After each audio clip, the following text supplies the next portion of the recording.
But like the first non-Jewish Messiah, Cyrus, who was chosen to assist the Jews in re-establishing themselves in the land of Israel after their 70-year exile in Babylon, the current non-Jewish Messiah was chosen to be of service to the Jewish people and the Jewish Messiah. President Trump's right ear was grazed in a symbolic gesture of Exodus 21:6, where the Torah states that a servant who wants to remain with his master needs to have his right ear pierced. Trump was designated as God's servant and anointed one, just like Cyrus the Great almost 2,400 years ago. We have clarified in several videos that the absolute deadline for the redemption is by the end of the Jewish year 5787, which corresponds to October 2nd, 2027, 1,167 days from today. Thus, the redemption will surely occur during Donald Trump's tenure. And I have good reason to believe Donald Trump was chosen to be the one to redeem the sins of Esav through offering his assistance in rebuilding the Holy Temple on the Temple Mount and establishing the Jewish kingdom over all of mankind in Jerusalem. Perhaps it is no accident that the numeric value of Donald Trump in Hebrew is the same as Messiah, son of David, Mashiach ben David, 424. However, Donald Trump is mistaken if he thinks he was chosen to make America great again. He will no doubt do a lot of good things to strengthen our economy, protect our borders, and allow religious freedom to flourish. But America will never become a great country on its own, because Esav's days are numbered. All our elite institutions and centers of power and influence are rotten through and through.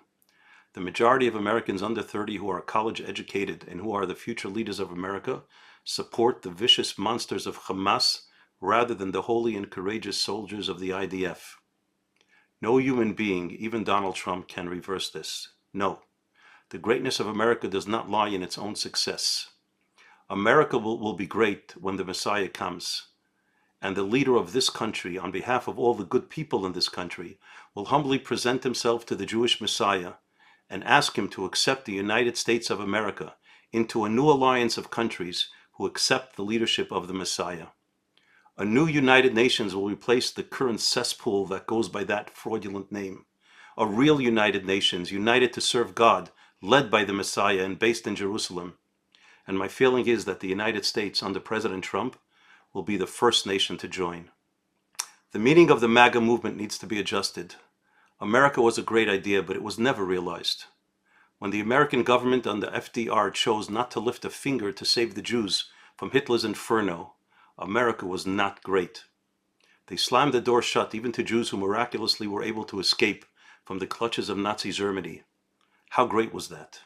And during the Six-Day War, America sent a spy ship, the USS Liberty, to the Mediterranean to relay vital military information to Israel's enemies.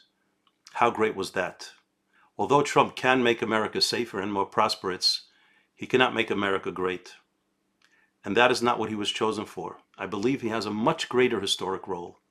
It is no accident that Trump was anointed by God in Pennsylvania, where the Declaration of Independence was signed. The MAGA movement needs to be tweaked from Make America Great Again to Make America Godly Again. Donald Trump has taken the first step by proclaiming to the whole world that which is clear to anyone who wishes to see.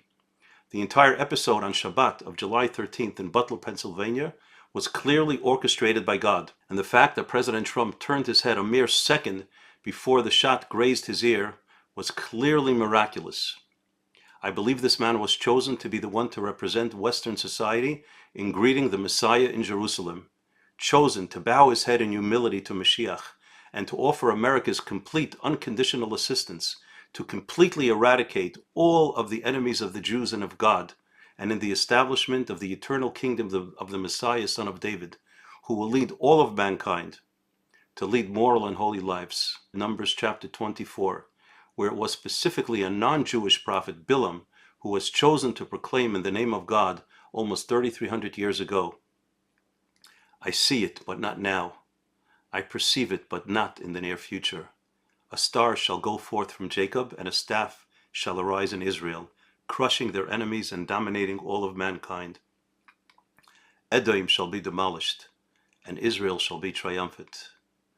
May we all witness this speedily in our days. Amen. October 7th, should be proof to the entire world that those who seek to destroy this nation are doomed to bitter failure. The state of Israel is strong, and it will live and thrive forever.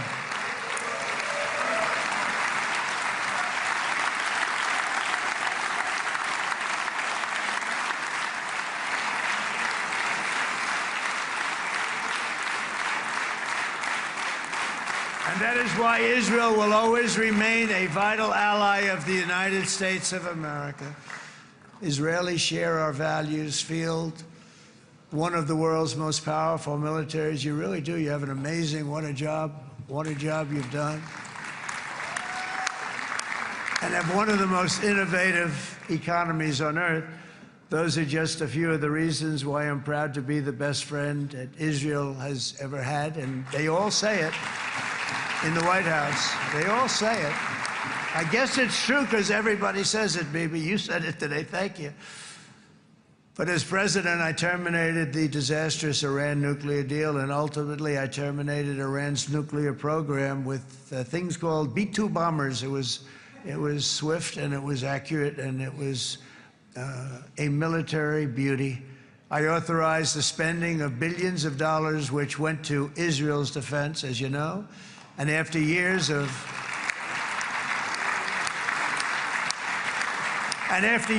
broken promises from many other American presidents, you know that, they kept promising. I never understood it until I got there. There was a lot of pressure put on these presidents. It was put on me too, but I didn't yield to the pressure. But every president for decades said, we're going to do it. The difference is I kept my promise and officially recognized the capital of Israel and moved the American embassy to Jerusalem.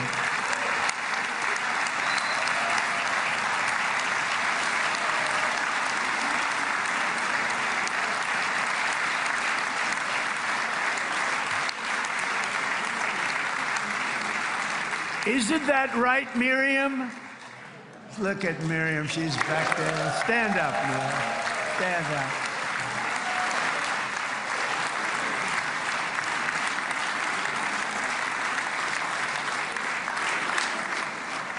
Miriam and Sheldon would come into the office. They'd call me.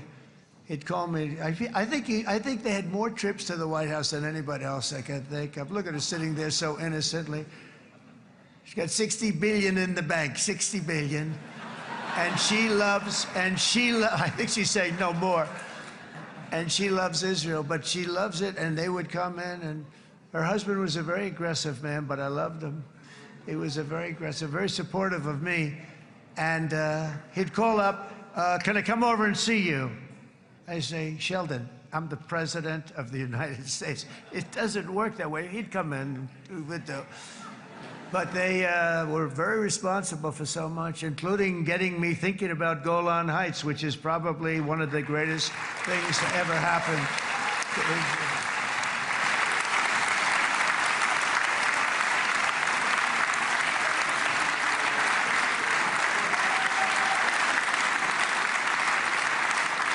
Miriam, stand up, please. She really is. I mean, she loves this country.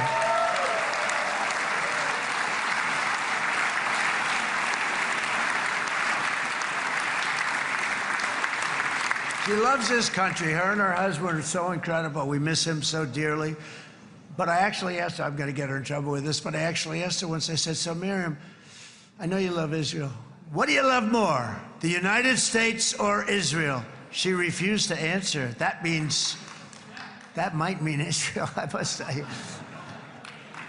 We love you. Thank you, darling, for being here. That's a great honor. Great honor. She's a wonderful woman. She is a great woman. I've always stood for the people of this community, and I always will. I'll always be with you. I'm always going to be with you. I guess maybe something could happen to change my mind. Somebody that's really stupid gets into office and wants to do really bad things, but that's about it. We don't think we're going to have that happen. I hope. It's not like there's any secrets here. The biggest group, the biggest donor group that runs this administration is the Israeli lobby. It's not a secret. And Trump comes out and says Marian Adelson cares more about Israel than America. He said it all of the American people. He said it. He was right there in Israel, folks. And he told you the truth. Israel is running the administration. The people that bought President Trump are Israeli lobbyists. He's not hiding it. He told you everything in his speech in Israel. He said it with a smile on his face. He's like, yeah, why are we prioritizing this? Why are we doing this? Well, I want to get to heaven. I want to see peace deals, but there's all my big donors are right up there. They run the whole thing, and this is what they wanted, and they care more about Israel than America, so this is what you get. He told you the whole thing. He said the truth. I give him credit. He spoke the truth. He looked right at the American people with the Israeli flag behind him, and he said, there's all my big donors, and they care more about Israel than America. He said it. And Trump's speech to the Knesset should also make it very clear that he's not in charge. Donald Trump is not calling the shots in our occupied capital city of Washington, D.C. And Trump confirmed that himself. Once again, he gave a shout out to Miriam Adelson, the AIPAC head who spent $200 million collectively to get him installed as president.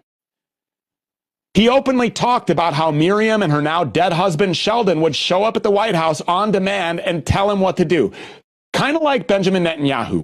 They all see this country with Donald Trump in the White House as the ultimate vehicle for advancing the Talmudic agenda worldwide and for stealing the land that's needed to fulfill the Greater Israel Project with the assistance of the United States military. George W. Bush dragged America into multiple wars in the Middle East, wars that were started by and that directly benefited Israel. And so is Donald Trump. He dragged us into a confrontation with Iran, and now he's putting American boots on the ground to enforce the Gaza ceasefire? This is an unmitigated disaster. This is going to lead, mark my words, to dead Americans and a ton of dead Palestinians. Trump's mission is to facilitate Benjamin Netanyahu building Greater Israel. And that's been obvious now for quite some time. I tried to warn you. You know, a lot of times people act like Trump being owned by Israel is something new. This isn't new, not at all. They've been throwing it up in our faces for a long time now. Actually, way back in 2019, Mark Levin declared that Donald Trump was the first Jewish American president in history. Things have gotten far, far worse. It doesn't take any brain power at all to be a noticer. And Trump's Israel trip reminded us of that as Jews compared him to religious figures. They compared Donald Trump to Cyrus the Great, the Persian king that freed the Jews. They're telling us that Donald Trump is on this earth to serve the Jew. Cyrus allowed the Jew to build the second temple, and Trump is here to usher in the third, to save the Jew from an imaginary Shoah by waging war on the Middle East.